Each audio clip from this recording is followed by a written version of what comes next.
BJP ಶಾಸಕ ಮುನಿರತ್ನ ಅವರ ಬಂಧನದ ವಿಚಾರಕ್ಕೆ ಸಂಬಂಧಪಟ್ಟಂತೆ ಇವತ್ತು ಅವರ ನ್ಯಾಯಾಂಗ ಬಂಧನದ ಅವಧಿಯನ್ನು ವಿಸ್ತರಿಸಲಾಗಿದೆ. ಮಧ್ಯಂತರ ಜಾಮೀನಿಗೆ ಮುನಿರತ್ನ ಅವರ ಪರ ವಕೀಲರು ಅರ್ಜಿಯನ್ನು ಕೂಡ ಸಲ್ಲಿಕೆ ಮಾಡಿದ್ದಾರೆ. ನಾಳೆ ವಿಚಾರಣೆಯನ್ನು ಮುಂದೂಡಿದೆ ಜನಪ್ರತಿನಿಧಿಗಳ ಕೋರ್ಟ್. ನೋಟಿಸ್ ಅನ್ನು ನೀಡದೆ ಶಾಸಕ ಮುನಿರತ್ನ ಅವರ ಬಂಧನವಾಗಿದೆ. ಈ ಮೂಲಕ ಸುಪ್ರೀಂ ಕೋರ್ಟ್ ಆದೇಶ ಸಂಪೂರ್ಣವಾಗಿ ಉಲ್ಲಂಘನೆಯಾಗಿದೆ.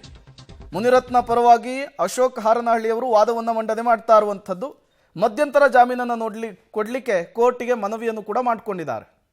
ಮತ್ತಷ್ಟು ಡೀಟೇಲ್ಸ್ ಅನ್ನು ಕೊಡ್ತಾರೆ ನಮ್ಮ ಪ್ರತಿನಿಧಿ ನಾಗೇಶ್, ನೇರ ಸಂಪರ್ಕದಲ್ಲಿ ಜಾಯಿನ್ ಆಗಿದ್ದಾರೆ. ನಾಗೇಶ್, ಮುನಿರತ್ನ ಅವರ ಜಾಮೀನಿನ ವಿಚಾರಕ್ಕೆ ಸಂಬಂಧಪಟ್ಟಂತೆ ಇವತ್ತು ಕೋರ್ಟ್ನ ಕಲಾಪದಲ್ಲಿ ಏನೆಲ್ಲ ಬೆಳವಣಿಗೆಗಳಾಯಿತು ಅಂತ ಹೇಳಿ.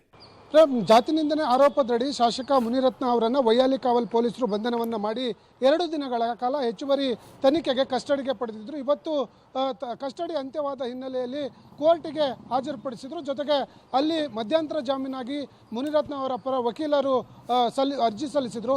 ಅದು ಕೂಡ ವಿಚಾರಣೆಗೆ ಬಂದಂಥ ಸಂದರ್ಭದಲ್ಲಿ SPP ಅವರು ನಾಳೆ ವಿಚಾರಣೆ ಮಾಡಲಿಕ್ಕೆ ಮನವಿಯನ್ನು ಮಾಡಿದರು. ಆಕ್ಷೇಪಣೆ ಸಲ್ಲಿಸಲಿಕ್ಕೆ ನನಗೆ 1 ದಿನಗಳ ಕಾಲ ಅವಕಾಶವನ್ನು ಕೊಡಬೇಕು ಅನ್ನುವಂಥ ಮನವಿಯನ್ನು ಮಾಡಿಕೊಂಡ್ರು. ಅದಕ್ಕೆ ಮುನಿರತ್ನ ಅವರ ಪರ ಅದಕ್ಕೆ ಆಕ್ಷೇಪ ವ್ಯಕ್ತಪಡಿಸಿದ್ರು. ಪ್ರಮುಖವಾಗಿ ನನ್ನ ಕಕ್ಷಿದಾರರಿಗೆ ಈ ಪ್ರಕರಣದಲ್ಲಿ ಯಾವುದೇ ರೀತಿಯ ನೋಟಿಸನ್ನು ಕೊಡದೆ ಬಂಧನವನ್ನು ಮಾಡಿರುವಂಥದ್ದು.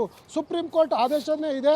41A ಅಡಿ ನೋಟಿಸನ್ನು ಕೊಟ್ಟು ವಿಚಾರಣೆಗೆ ಕರೆದು ನಂತರ ಆ ಕ್ರಮ ಕೈಗೊಳ್ಳಬೇಕು ಅಂತ ಆ ಮಾಹಿತಿ ಇದೆ. ಆದರೂ ಕೂಡ ಎಲ್ಲೋ ಒಂದು ಕಡೆ ಅದೆಲ್ಲವನ್ನು ಕೂಡ ಗಾಳಿಗೆ ತೂರಿ ಬಂಧನವನ್ನು ಮಾಡಿದೆ. ಇದೊಂದು ರಾಜಕೀಯ ಪ್ರೇರಿತವಾದಂಥ ಪ್ರಕರಣವಾಗಿದೆ ಅನ್ನುವಂಥದ್ದನ್ನು ನ್ಯಾಯಾಧೀಶರಿಗೆ ಮನವಿ ಮಾಡುವ ಕೆಲಸವನ್ನು ಮಾಡಿದರು. ಆದರೆ ಆಕ್ಷೇಪ ವ್ಯಕ್ತಪಡಿಸಿದ್ರಿಂದ ನಾಳೆ ವಿಚಾರಣೆ ಮಾಡಲಿಕ್ಕೆ ಅನುಮತಿಯನ್ನು ಕೊಟ್ಟು ನ್ಯಾಯಾಂಗ ಬಂಧನಕ್ಕೆ ಆದೇಶವನ್ನು ಮಾಡಿರುವಂಥದ್ದು. ಹಾಗಾಗಿ 1 ದಿನಗಳ ಕಾಲ ಶಾಸಕ ಮುನಿರತ್ನ ಅವರು ಪರಪ್ಪನ ಅಗ್ರಹಾರ ಜೈಲಿಗೆ ಕಳಿಸಿ ಆದೇಶವನ್ನು ಮಾಡಿರುವಂಥದ್ದು.